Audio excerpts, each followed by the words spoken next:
How to live free under tyrannical systems. Coping with oppression is no easy task, leading many to resort to drugs and fantasy thinking. Some may even venture into a deep understanding of how they were born into such a system. But does any of this even provide the kind of relief we truly need in our lives?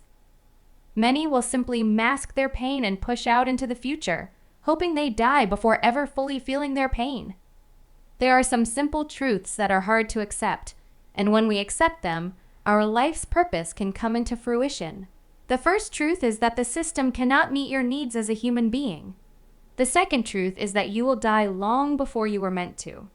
For oppressed people with disabilities, the system of monopolization of medical resources to induce servitude for private interests is a guaranteed early death sentence.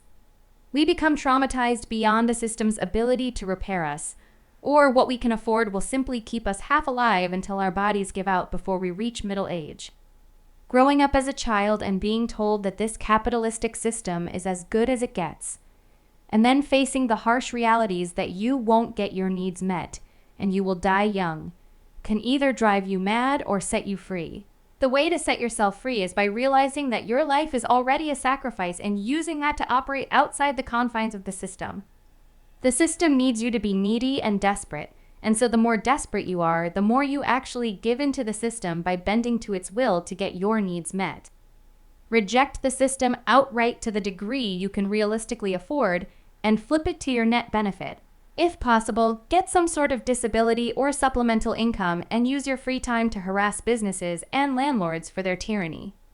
Use your time to research and discover how the system uses the fruits of everyone's labor to entrench tyranny, and then convey that information directly to the smaller managers of private property. Most of them don't know anything, but can be swayed with a good argument into turning on their masters. You are now a threat to the system, where before you kept your head down to get your needs met. For once, you feel like you are finally standing up for yourself. The system may punish you in one of many ways, but you've already acknowledged that your life is itself a sacrifice by the system.